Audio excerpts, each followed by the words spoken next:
I knew something was wrong the moment I stepped outside that morning. My driveway looked like a construction site, except I hadn't ordered any construction. A massive hole, nearly 6 feet deep, gaped right in front of my garage, blocking my car completely. Dirt piled up like a small mountain on both sides, and I could still smell the diesel from whatever machine had been here before sunrise. For a moment, I just stood there, half shocked, half amused. Late for work, car trapped, and a crater outside my house. Then it hit me, this wasn't random. This was personal.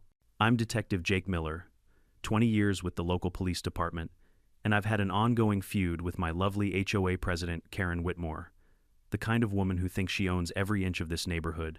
I sighed, glanced up at my front porch camera, and couldn't help but smile.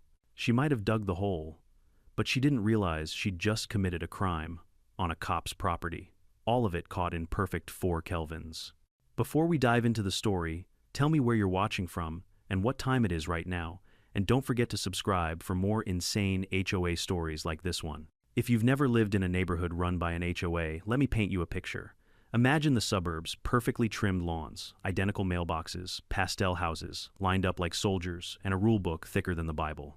On paper, it's supposed to maintain community standards. In reality, it's a power game one, run by people like Karen Whitmore, who believe they were personally chosen by destiny to police your grass height. When I first moved into Willow Creek Estates 2 years ago, I thought I'd found peace. I'd spent 2 decades as a detective, long nights, high-pressure cases, constant stress. I wanted somewhere quiet, somewhere I could finally exhale. My house sat at the end of the cul-de-sac, shaded by oak trees, with a small porch where I could drink coffee and watch the sunrise before heading to work. For a while, it was exactly that peaceful. The neighbors were polite, the area was clean, and my security system gave me a sense of comfort. Old habits die hard. As a cop, I always install cameras around my property. Not for paranoia, just preparation. You'd be surprised how many times being prepared saves you later. Then came Karen. Karen was in her mid-50s with that particular kind of self-importance that seems to radiate from certain HOA presidents. Perfectly coiffed blonde bob, bright pink suits, and a clipboard that might as well have been a sword. She had been HOA president for 8 years, which in her mind made her the de facto ruler of Willow Creek. Her motto, compliance is beauty. The first note she left on my door was almost laughable. Your trash can was visible for 12 minutes past pickup time. I thought it was a mistake. Maybe she mixed up addresses. Nope. The next week, another notice arrived. This time for grass exceeding the approved length by half an inch. Half an inch. I chuckled, shrugged it off, and mowed the lawn again that afternoon. The next morning, I found her standing across the street, arms folded, watching. That was the moment I realized this wasn't about grass. It was about control. I tried to stay courteous. I even went to one of the HOA meetings to understand the rules better. Bad idea. Karen ran the meeting like a courtroom, snapping at people who spoke out of turn and using HOA bylaws like a weapon. When I politely questioned why the HOA charged $150 fines for things like non-approved mailbox color, her eyes narrowed like a hawk spotting prey. From that day, I was on her list. The notices multiplied. Unauthorized security signage, unapproved window tint, failure to register outdoor lighting fixture. The absurdity was endless, and it wasn't just me. After that meeting, a few neighbors pulled me aside outside the community center. They spoke in hushed tones, looking over their shoulders. Be careful, one older man warned. Karen doesn't like being challenged. She fined my husband for parking too close to the curb, another woman whispered. Then when we complained, she said our Christmas lights violated color regulations. I asked them why nobody stood up to her. Their answer was simple fear. Karen had built a culture of intimidation. She'd threatened fines, liens, and legal action, things most ordinary people didn't have the money or time to fight. But I wasn't most people. I had training patience, and the one thing she didn't know, access to public records and contacts in city government. I didn't plan to use them, not yet. At that point, I still believed maybe it would blow over. So I did what I always do, document everything. Every notice, every email, every word. I had body cams, dash cams, front door cams, and even motion-triggered sensors on the mailbox. Some people collect stamps. I collect evidence. Over time, I began to see a pattern. Karen targeted anyone who defied her authority. A retired couple down the street got a fine for having non-uniform potted plants. Another neighbor, an immigrant family, was accused of operating a business because they sold homemade cookies during Christmas. She fined a man for flying an American flag that wasn't HOA-approved dimensions. It was ridiculous, but it also showed her mindset. She believed she was the law. Then came the HOA meeting that changed everything. Karen had just introduced a noise curfew policy that banned any outdoor noise after 8 p.m., even if it was just a conversation on the porch. I raised my hand and asked Karen, "Does this apply to your weekly karaoke nights too?" The room froze. Karen's smile stiffened, her eyes narrowing like daggers. "Excuse me," she hissed. "I just want to make sure the rules apply to everyone equally," I replied calmly. Her voice turned cold. "Detective Miller, perhaps you should focus on law enforcement outside of Willow Creek." A few people chuckled under their breath, but that was enough to make her seethe. After that night, the harassment went from petty to personal. Letters arrived almost daily. I was cited for having too many plants on my porch, for parking too close to my own mailbox, for using non-approved blinds. It was almost impressive how creative she got. Then one morning I found a notice taped to my door that made my blood boil. Failure to comply with repeated violations may result in HOA board action, including property lien. A lien over grass height and trash cans. That same week, she started calling the police department, my department, complaining that I used my police vehicle for intimidation. I should have been furious. Instead, I was fascinated. I'd dealt with criminals, liars, and con artists for decades, but Karen was something else entirely, a suburban tyrant with a clipboard. Still, I stayed composed. My colleagues at the precinct laughed when I told them. "Man one said you deal with murderers and drug lords, but the HOA president might be the one that breaks you." He wasn't entirely wrong. The tension in the neighborhood grew thick. People started avoiding eye contact when Karen walked by. Others secretly waved to me in solidarity, but never dared say a word when she was around. I could have taken action earlier, filed a harassment complaint, maybe even a defamation suit, but that's not how I operate. I don't go off half-cocked. I wait. I watch. Because sooner or later, people like Karen always cross a line. And when they do, it's not emotion that gets them, it's evidence. I just didn't realize how literal that line would be. Until the morning I found a 6-foot deep hole carved straight across my driveway. And as I'd soon discover, that hole wasn't just a threat, it was her biggest mistake yet. If I thought Karen had reached her limit with fake violations and petty letters, I was wrong. The woman was just getting started.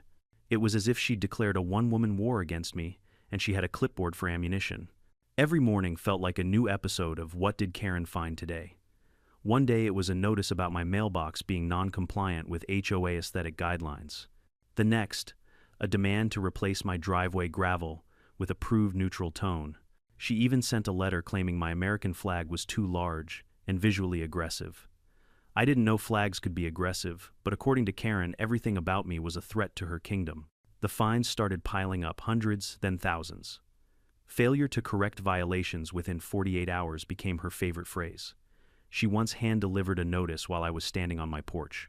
I smiled and said, "Morning, Karen." She didn't return the greeting.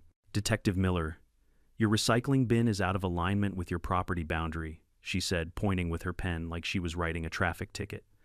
I looked down at the bin, maybe an inch over the invisible line. "You're right," I said. "I'll move it back precisely 1.5 inches. Her jaw tightened. She hated sarcasm more than anything. Soon after, she banned my landscaper from the neighborhood.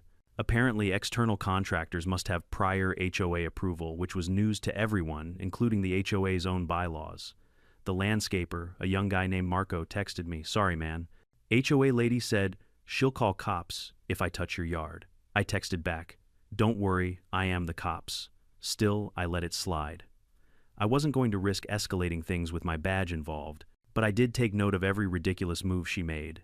Dates times photos, witness names. My notebook was starting to look like an FBI file. The next blow came during an emergency HOA board meeting.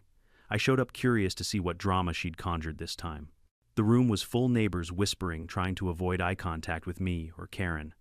Karen stood at the front like a dictator addressing her council. "We must maintain standards," she declared. "Repeated violators bring down property values." She looked directly at me when she said violators. She flipped through papers. "I propose we place a lien on Mr. Miller's property until his violations are resolved." The murmurs stopped. I stood slowly, buttoned my jacket, and said calmly, "Madam President, you might want to review your HOA bylaws again. Section 3.5 requires board approval with evidence of non-compliance. I have documentation showing selective enforcement, falsified notices, and lack of due process." A few people's eyes widened. Karen's cheeks turned crimson. You think you can intimidate me with your police talk, she snapped. Not at all, I replied. Just reading your own rules. Silence fell over the room. One of the quieter board members, a retired teacher, cleared her throat. He's right, Karen. You can't just issue a lien without board consent. Karen shot her a look that could kill. We'll revisit the matter later, she muttered through gritted teeth. When the meeting adjourned, neighbors avoided me again, but this time it wasn't fear. Some of them smiled discreetly, like they'd just seen the school bully get called out in front of the class. For a brief moment, I thought things might cool down. I underestimated her. A week later, I was called into my captain's office at the police department. He held a printed email. Jake, he said, someone filed an anonymous complaint against you, claims you've been using your badge to threaten residents. I stared at him. Let me guess. The resident's name rhymes with Baron, he chuckled. We looked into it. Obvious nonsense. The file's closed. I thanked him and walked out, but that was the moment I knew Karen had crossed from petty to personal. She wasn't satisfied with HOA power anymore. She wanted to hurt my reputation, my career. At that point, my patience was hanging by a thread, but the detective in me wouldn't let anger take over. I'd seen people ruin themselves by acting too soon. Evidence first, action later. The more I observed her, the clearer her patterns became. Karen thrived on control. When someone didn't obey, she created chaos until they did. And right now, I was her obsession.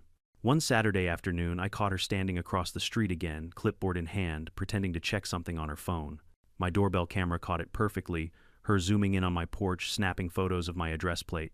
I stepped outside and waved. Need a closer look, Karen. She froze, startled, then spun on her heel and walked off without a word. The next morning, I received yet another violation, unauthorized porch renovation, for what I had replaced a single light bulb. That evening, I went for a walk around the block. As I passed the community bulletin board, I noticed something new, an announcement for another HOA special session scheduled for the next week. The topic, addressing ongoing non-compliance issues threatening neighborhood integrity. Guess whose name was printed right below it? At this point, it wasn't even frustrating anymore. It was strategy. She was overplaying her hand. The more she pushed, the more evidence she gave me. I could practically hear the nails clicking on her own coffin. When the next meeting rolled around, I brought a folder color-coded chronological airtight. Every bogus notice, every photo, every time-stamped email. As soon as she began her speech, I interrupted politely. Before you proceed, Karen, you might want to review Exhibit A, proof that none of your alleged violations exist.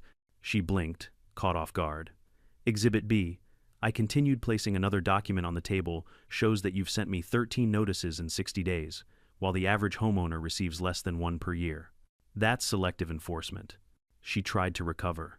You think you can make a mockery of this board? No, I said, smiling. I think you already did.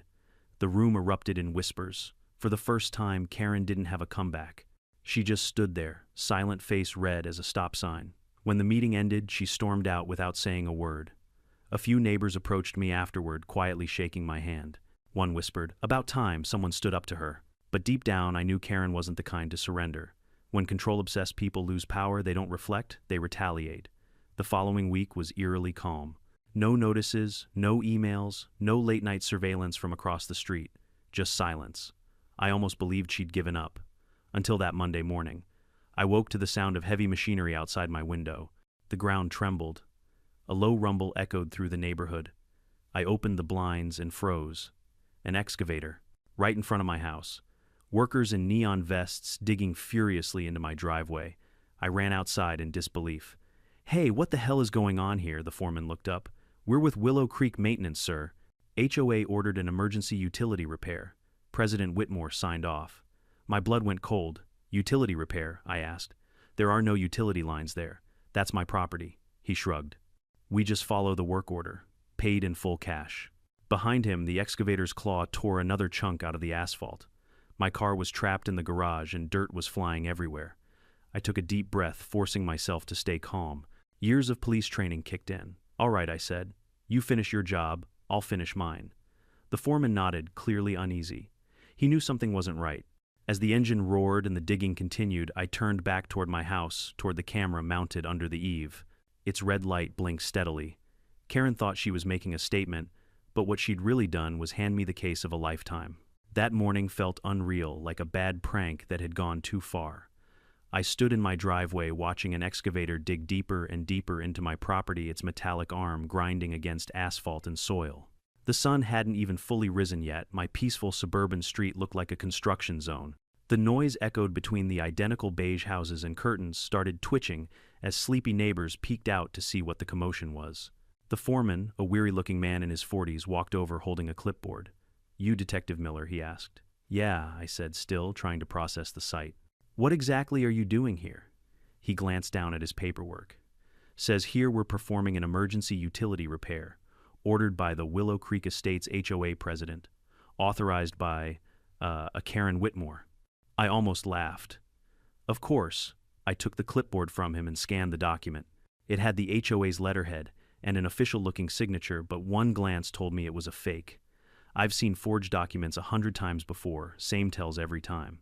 Wrong font, no city permit number, and the contractor license listed was expired. Whoever prepared it didn't even bother checking details. "This is fraudulent," I said. "There are no utility lines under my driveway." The foreman frowned. "Look, man, I just go where they pay me to go." She gave us cash up front, said it was urgent. Something about a pipe burst under HOA property. I pointed toward my porch. "That's my property line right there. Everything you're digging into belongs to me." His face paled. "Wait, you sure?" I nodded. "I'm sure. And if you keep digging, you're technically committing trespassing and property destruction." He hesitated, glanced back at his crew, and lowered his voice. "I don't want any trouble, but if we walk off the job now, we don't get paid." I sighed. "All right, do your job, but make sure your guys are safe. I'll handle the rest." He nodded reluctantly and returned to his machine. I walked back inside, trying to stay calm. The rational part of me was screaming to collect evidence, not to react emotionally. So I did what I always do, went to my office, opened my laptop, and accessed my home surveillance feed. Every camera was rolling. Front porch, driveway. Even the drone cam I'd set up for fun during the summer still had its feed active, aimed conveniently toward the street.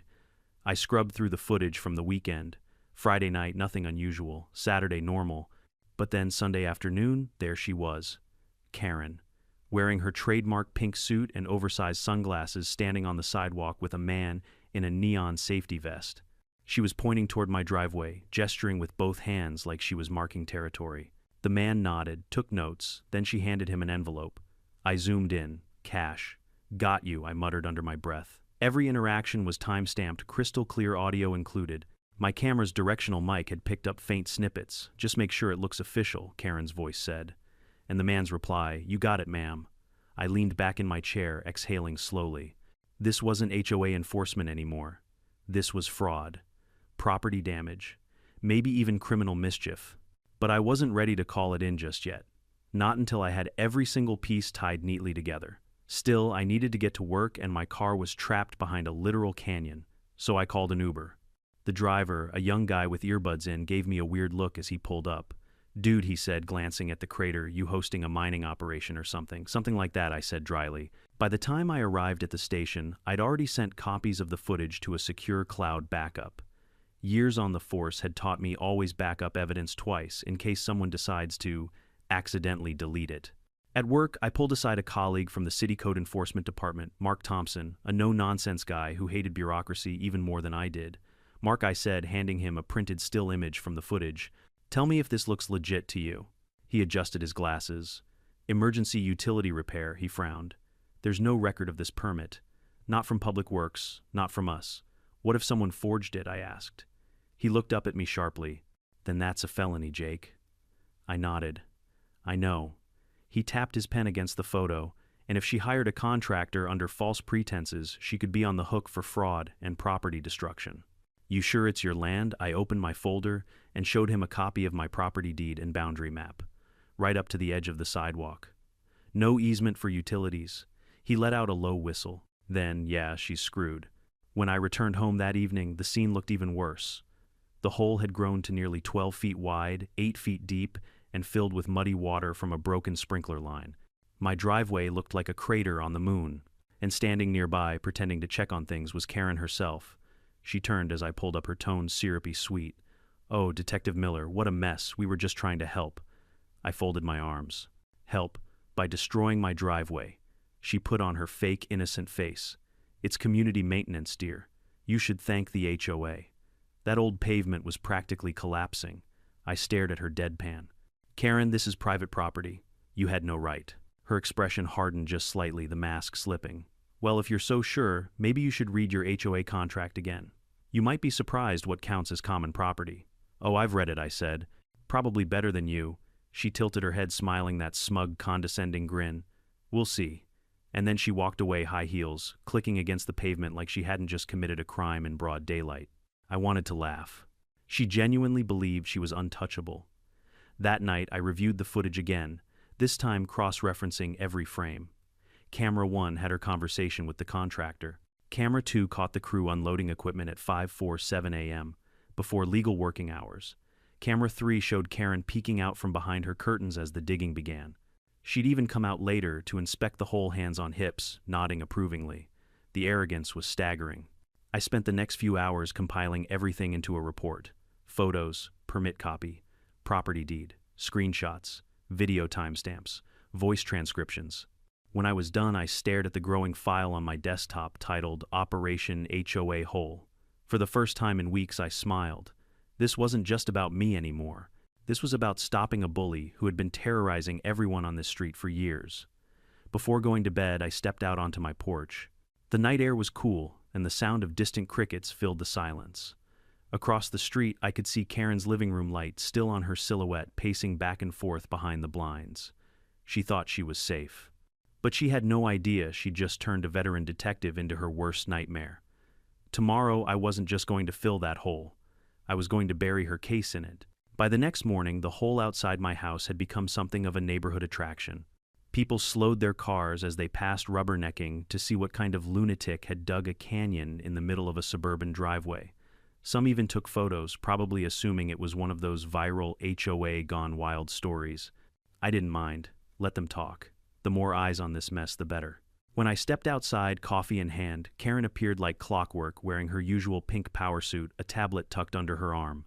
She gasped dramatically when she saw the hole, like she hadn't orchestrated the whole thing herself. "Oh my," she said, pretending to be horrified. "Detective Miller, what on earth happened here?" I sipped my coffee, feigning ignorance. "That's what I'd like to know." She tilted her head, her voice dripping with mock sympathy. "It's such a shame. I do hope you'll get it repaired soon. Otherwise, the HOA will have to issue a fine for hazardous property conditions." I smiled. "Thanks for the reminder, Karen. I'll make sure to document everything." Her smirk faltered. That was the first time she realized I wasn't rattled. I went back inside, shut the door, and headed straight for my computer. Time to dig deeper, pun fully intended. I started with the contractor. The name listed on the fake permit was Northridge Maintenance, a small, barely registered outfit I'd never heard of. A quick search revealed the company had been inactive for years, until 3 weeks ago, when it was reactivated by a new owner, Ray Collins. It took me less than an hour to track him down. Ray was a middle-aged guy with a receding hairline and a voice that carried a mix of guilt and desperation when I called. "Mr. Collins," I said evenly, "this is Detective Jake Miller, Willow Creek PD. I need to ask you about some unauthorized construction performed at my address yesterday." He froze on the line. "Oh, that job was from the HOA." "Everything was legit, really," I interrupted, "because the city's Public Works Department has no record of a permit and your company's license expired in 2018. Silence. "Mr. Collins," I continued, "I'm not calling to arrest you. Yet. I just want the truth." After a long pause, he exhaled. "All right. Yeah. Karen hired me. She said it was HOA common property, paid cash, said it was an emergency drainage issue. I didn't think much of it. She's the HOA president. I figured she had the authority. Did she give you any paperwork?" "Yeah, she gave me this letter. Looked official. Had HOA letterhead. Told me to start at sunrise and finish before noon. Do you still have it? I've got a copy," he said quickly. "And texts too. She even came by to check the site herself. Watched the whole thing like a hawk. Keep everything. I'll come by tomorrow to collect statements." When I hung up, I couldn't help but grin. The puzzle pieces were falling into place faster than I'd expected. That evening, I sat down with my laptop and began reviewing footage again, frame by frame, angle by angle. Every camera had captured a different piece of the story. Camera 1 showed Karen's meeting with the contractor, her handing over the envelope, laughing, pointing to my driveway. Camera 2 caught her watching from her window at dawn as the machinery rolled in. Camera 3 showed her walking by mid-dig, phone in hand, clearly taking pictures. Each moment was clear, time-stamped, and high definition. There was no room for denial. But I wasn't content with just evidence, I wanted witnesses. So I paid a visit to a few neighbors. Most of them opened their doors nervously when they saw me. Some looked relieved. The first was Mr. Jacobs, an elderly man who lived 2 houses down. "Karen's been a nightmare," he said in a low voice. "Last year she fined me $250 for leaving a Halloween pumpkin on my porch past November. When I complained, she said she'd report me for non-compliance with seasonal decor guidelines. I didn't even know that was a thing. Then there was Lisa, a young mother who'd moved in a year ago. She told me to remove my daughter's swing set because it wasn't approved color scheme. It's a swing set, for God's sake. I just stopped going to the meetings. They all had similar stories: fear, exhaustion, resentment. Karen had turned a peaceful community into a dictatorship. One family even told me they'd sold their house last year after Karen filed a false complaint about their fence height, claiming it was a security hazard. It cost them thousands to settle. It all fit the pattern. Karen's power wasn't about the rules. It was about control and humiliation.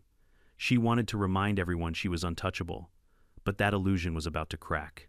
The next day, I went to see Ray Collins in person. He lived 20 minutes away in a small industrial park. When I arrived, he was waiting outside his office, clearly nervous. "Detective," he greeted me, holding a folder like it was radioactive. "Everything's in here: texts, payment, receipt, her written order."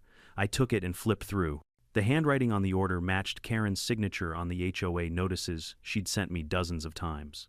The text messages sealed the deal: "Karen, make sure you start before sunrise. I don't want him home." Ray understood. "Just to confirm, this is HOA property." Karen: "Yes, fully authorized. The detective is a problem. This will send a message." There it was in her own words. "Ray," I said quietly, "you're not in trouble. You were misled. But this is evidence of criminal intent." He rubbed his forehead. I had a feeling this would come back to bite me. She was pushy, real bossy, made it sound urgent. I thought she was fixing a leak or something. I nodded. "You did the right thing by cooperating." That evening, I organized everything into a formal case file. Case #2437, HOA President Whitmore. Inside: property ownership, maps proving the land was mine. The fake permit, Karen's written order. Text, transcripts. 3 angles of video footage, witness statements, contractor's testimony. It was enough to make even the most stubborn prosecutor drool. But I wasn't done. I wanted one final piece: the confession. Karen was careful but not smart. I knew if I approached her calmly, she'd get defensive overtalk and slip up. It was classic psychology: give a narcissist a stage and they'll perform themselves straight into a cell. So I charged my body camera, tested the mic, and planned my visit. Before I went to bed, I stood on the porch again, looking at that gaping hole. The moonlight reflected off the water pooled inside. My driveway looked like a crater left by her ego. Across the street, Karen's curtains fluttered. She was watching me again. I smiled, gave a small wave, and mouthed the words, "Smile for the camera." Her blinds snapped shut. Perfect. The trap was set. Tomorrow, she'd have no idea that when she opened her front door, she wouldn't just be facing the neighbor she hated. She'd be facing a detective with a recording device and a bulletproof case. And this time, there'd be no escaping the consequences. The next morning, I woke up before dawn. The air was crisp, the kind that carries quiet tension before something big happens. I brewed a pot of coffee, packed my folder of HOA concerns, and double-checked my body camera, fully charged recording, light steady green. Every piece of evidence I needed was already filed safely with a trusted colleague at the precinct, but today wasn't about paperwork. Today was about confirmation. Karen had lied, forged documents, and damaged property. She'd manipulated the neighborhood for years. But what she didn't know was that her biggest weakness wasn't arrogance. It was the need to prove her power. All I had to do was give her an audience. By 9:00 a.m., I was standing at her doorstep. Her house, predictably immaculate, looked like a magazine spread: freshly mowed lawn, pink geraniums, a "Welcome to Willow Creek" sign by the door. The irony was almost poetic. I took a deep breath and knocked. It took her only a few seconds to answer. She appeared in her signature outfit, a pastel blazer, pearl earrings, and that smug expression she probably practiced in the mirror. "Oh," she said, coolly, pretending surprise. "Detective Miller. To what do I owe this visit?" I smiled, deliberately polite. Good morning, Karen. I just wanted to clear up some confusion about that excavation out front. Mind if we talk for a moment? Her eyes flickered. Excavation. Oh, you mean the maintenance project? Of course. I was just about to email you an update. Perfect, I said, stepping onto her porch. Maybe you can help me understand exactly what kind of project it was. She gestured toward the street. It's a drainage improvement. You should be thanking me, honestly. That driveway of yours was an eyesore. I'm making the neighborhood safer. I tilted my head. Interesting. So, which utility company approved it? She hesitated just a fraction of a second before answering Southern Municipal Utilities. Emergency authorization Friday afternoon. I nodded slowly, feigning curiosity. That's strange. I spoke with Southern Municipal Utilities yesterday. They said they've never heard of such an authorization. Her smile faltered. Well, maybe you spoke to the wrong department. These things happen all the time. Paperwork gets lost. Maybe. I looked her straight in the eye, but their legal office confirmed there were no work orders, no leaks, and no emergency calls for this neighborhood in 6 months. Now she blinked, realizing the walls were closing in. Detective Miller, you're harassing me. I have every right to maintain HOA property. Except I said softly that isn't HOA property. It's mine. City records prove it. Her nostrils flared. Those records must be outdated. The HOA manages all easements and common zones. Funny, I replied, because I checked the HOA charter. Section 4.2 driveways and private lots remain the sole responsibility of the homeowner. You signed that revision yourself back in 2019. Her jaw clenched. You're twisting things. I don't think so. The silence between us stretched taut. Then she snapped. You think you're so smart, don't you? Hiding behind your badge, acting untouchable. You're just another rule breaker in uniform. I'm just someone who follows the law, I said evenly. Karen's mask cracked. Her voice rose sharp and venomous. You know what your problem is. You think this is your neighborhood. It's not. It's mine. I run this place. You and everyone else here answer to me, bingo. I let her go on, watching her dig her own hole deeper. People like you ruin everything, she ranted. You come here thinking you're above the rules. I told that contractor to dig that hole because someone needed to put you in your place. My heart rate didn't even spike. You told him to dig it, I repeated calmly. Her face froze. I approved the maintenance. That's what I meant. No, I think you meant exactly what you said. Karen's eyes darted toward the street as if searching for an escape route. This conversation is over. I'm calling my lawyer. I smiled politely. Before you do, you might want to know this conversation's being recorded. Both video and audio. Her entire body went rigid. You can't record me without permission, actually, I said, tapping the small device clipped to my shirt. This is my front porch and a matter of ongoing property damage. Legally, I can. And I just got your confession. Karen's voice dropped to a hiss. You'll regret this. Maybe, I said, stepping off her porch. But somehow I doubt it. As I walked away, she shouted something about defamation and calling the board, but I barely heard her. The recording was perfect, clean audio, clear visuals, time-stamped. I uploaded it to the case file before I even made it back inside. That afternoon, I met with Assistant District Attorney Lisa Monroe, an old friend from my early detective days. She listened quietly as I laid everything out: photos, documents, videos, text messages, and finally the body cam footage. When the video ended, she let out a low whistle. You couldn't have scripted that better if you tried. She dug her own grave, I said. Lisa nodded. You've got enough here for multiple charges: fraud, falsifying public documents, criminal mischief, harassment, and abuse of authority. We can have her in cuffs by tomorrow. Good, I said, leaning back. But I want it done clean. No surprises. No leaks to the HOA board. You got it. The next 24 hours felt like the calm before a storm. I didn't go into work. I stayed home tidying up the paperwork, organizing digital files, making sure every angle was airtight. Around noon, a few neighbors stopped by to ask about the hole. Is it true the HOA ordered it? One whispered. I smiled faintly. You'll find out soon enough. That evening, as the sun dipped low, I took one last walk through the neighborhood. The sprinklers hissed quietly, kids rode bikes down the cul-de-sac, and for once Karen's blinds were drawn shut. No surveillance, no smirks, no clipboard, just silence. It felt like the first deep breath I'd taken in weeks. When I returned home, my phone buzzed text from Lisa: search warrant approved. Arrest scheduled for 8 a.m. I stared at the message, exhaling slowly. Justice finally. At 7:55 the next morning, I stood at my window, sipping coffee, watching two unmarked police SUVs roll quietly into the neighborhood. The officer stepped out calm and professional, heading straight toward Karen's house. I didn't move. I didn't need to. A few moments later, the shouting began. "Ma'am, step outside. You're under arrest for criminal mischief, falsification of documents, and fraud." Through the curtains, I saw Karen appear, hair unkempt, wearing a robe, yelling about her rights. She looked nothing like the pristine queen of the HOA now. Neighbors peeked out of windows, gathering in small groups along the sidewalk. Phones came out recording. The same way Karen had humiliated others for years, she now faced her own reckoning under the morning sundae. As the officers escorted her into the vehicle, she caught sight of me standing on my porch. Our eyes met hers, filled with shock, anger, disbelief. I gave her a small nod. "Good morning, Madam President." She shouted something I couldn't hear as the car door shut. The SUVs pulled away, leaving behind silence and a stunned neighborhood. For the first time since moving to Willow Creek, the air felt clean. No threats, no surveillance, no pink suits pacing across the street. The trap had sprung perfectly. And for the record, I didn't feel victorious. I felt relieved. Because bullies like Karen don't stop until someone makes them. And when that someone finally stands their ground, the whole neighborhood gets its peace back.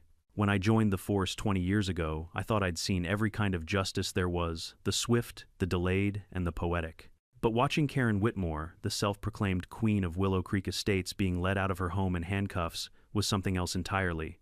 It wasn't vengeance, it wasn't satisfaction, it was balance finally restored. The scene was almost cinematic. The early morning sun glinted off the police SUV's windshield. Two uniformed officers guided Karen down her pristine front steps as her neighbors gathered in clusters whispering. Phones came up. A few gasps echoed when the handcuffs clicked. "Is that really her?" someone murmured. "Karen arrested," another said, disbelief, heavy in her voice. I stood quietly on my porch, coffee cup in hand, watching it unfold. Karen's hair was messy, her pink blazer hastily thrown over a wrinkled blouse. She looked smaller somehow, no clipboard, no power, just another person facing the consequences of her own ego. When she saw me, her eyes narrowed to thin slits. "You did this," she spat, voice shaking. I didn't respond. There was nothing left to say. The officers guided her into the car, closed the door, and drove off, leaving behind a wave of stunned silence. For the first time in months, the street was calm. But it didn't stay that way for long. By noon, the neighborhood was buzzing. Someone had already uploaded a video of the arrest to Facebook. The caption read, "HOA president arrested for vandalizing police detective's property." It spread like wildfire. Within hours, local news vans rolled into the cul-de-sac. When a reporter knocked on my door, I stepped outside, badge clipped visibly to my belt. Detective Miller, Channel 9 News. "Can you confirm the arrest of HOA President Karen Whitmore?" "I can confirm," I said calmly, "that an individual was taken into custody for multiple offenses, including fraud and property destruction. That's all I'm authorized to say." The reporter nodded, eagerly scribbling notes. "Is it true she dug a hole on your property?" I allowed myself a faint smirk. "You'll have to wait for the official report." That night, Willow Creek Estates was alive with hushed excitement. Neighbors who'd once avoided me were suddenly friendlier, waving, smiling, some even stopping by to check in. One of them, Mr. Jacobs, shuffled up my driveway with his dog. "Never thought I'd see the day," he said, shaking his head. "You know, she fined me once for putting my trash can out 10 minutes early." "I believe it," I said. "She told my wife her flowers were too colorful for the neighborhood theme," he added with a chuckle. "Guess karma's got a sense of humor." The next week was chaos for the HOA board. Karen's arrest had thrown everything into disarray. The remaining members called an emergency meeting, this time without her. For the first time since I'd moved here, I saw genuine fear on their faces, not of Karen, but of what she'd dragged them into. The HOA's vice president, Linda Matthews, opened the meeting with trembling hands. Effective immediately, she announced Karen Whitmore has been suspended pending legal proceedings. The board will hold a vote to permanently remove her from office. The room erupted in nervous applause. Then Linda turned to me. "Detective Miller, on behalf of the community, we'd like to apologize. None of us realized how far things had gone." I nodded, expression neutral. "Apology accepted. But I'd recommend reviewing your governance policies. This level of unchecked authority should never happen again." She swallowed hard. "We'll fix it." The legal process unfolded faster than I expected. Karen's case made the local headlines for weeks. HOA president accused of fraud and property damage. Neighborhood tyrant faces justice in Willow Creek. When the court date arrived, the courthouse was packed. Karen showed up, flanked by a high-priced attorney, her hair styled her blazer, immaculate, the image of control she desperately wanted back. Her lawyer argued that the whole had been a misunderstanding, that Karen acted in good faith to improve neighborhood infrastructure. The judge didn't even blink. When it was my turn to testify, I walked up, calmly placed my hand on the Bible, and recounted everything. The fake permits, the cash payment, the text messages, the video evidence. When I finished, the prosecutor played the body cam recording. Karen's voice filled the courtroom. "I told that contractor to dig that hole because someone needed to put you in your place." A collective gasp rippled through the audience. Karen's attorney sank in his seat. She buried her face in her hands. The judge leaned forward, unimpressed. "Miss Whitmore, this isn't just a lapse in judgment. It's a pattern of harassment and abuse of authority." He delivered his verdict with the kind of cold precision only years of law can produce. Guilty on all counts. Karen was sentenced to 12 months probation, 200 hours of community service, and restitution for all damages, including the repair of my driveway and the contractor's costs. But the real blow came when the civil court ruled in my favor, along with 3 other residents she'd bullied. Between the lawsuits and the legal fees, Karen owed over $75,000. Within 2 months, her house was listed for sale. The once immaculate property, with its perfectly approved lawn, sat empty, a silent monument to arrogance. When the moving truck finally came, the neighborhood gathered quietly to watch. No one said a word. Karen stood by the curb, face pale, directing the movers. She avoided eye contact with everyone, even me. As she got into her car for the last time, I gave her a small nod from across the street. She didn't return it. Her car rolled away, and for the first time, Willow Creek felt like it could breathe again. A few days later, I received an envelope in the mail from the county clerk's office. Inside was a letter confirming the restitution payment and an official apology from the new HOA board. They'd even voted to implement a transparency policy requiring all HOA spending and violations to be reviewed by an independent auditor. I pinned the letter to my bulletin board next to a photo of the repaired driveway. The asphalt was smooth, black, and flawless, better than before. Sometimes I'd catch myself staring at it, remembering the chaos that used to fill this street. The pink-suited tyrant with her clipboard, the endless notices, the whispered fear. All gone now. Instead, kids played in front yards again. People waved to each other. The Jacobs couple started gardening without worrying about color uniformity. The place finally felt like a neighborhood instead of a dictatorship. One evening, Linda from the new HOA board knocked on my door. She looked nervous but determined. "Detective, we're renaming the community park," she said. "We'd like your input." I raised an eyebrow. "Renaming it," she smiled faintly. "We thought it'd be fitting to call it Freedom Park. You know, in honor of recent events." I couldn't help but laugh. "I like it." She handed me a small plaque mock-up. At the bottom, in smaller print, it read, "Justice thrives where fear fails." I nodded. "Keep it that way." As she walked away, I looked out over the peaceful cul-de-sac, the golden light spilling over rooftops, the laughter of kids echoing down the street. It wasn't just a victory for me. It was a victory for everyone who'd ever been silenced by someone like Karen. She'd tried to bury me with a hole, but all she did was dig her own downfall. And this time, there wasn't a clipboard in the world that could save her. 6 months later, if you drove through Willow Creek Estates, you'd never believe the chaos that once ruled this place. The lawns were still trimmed, the homes still neatly lined, but there was something new in the air, something Karen had spent years stamping out. Laughter, freedom, community.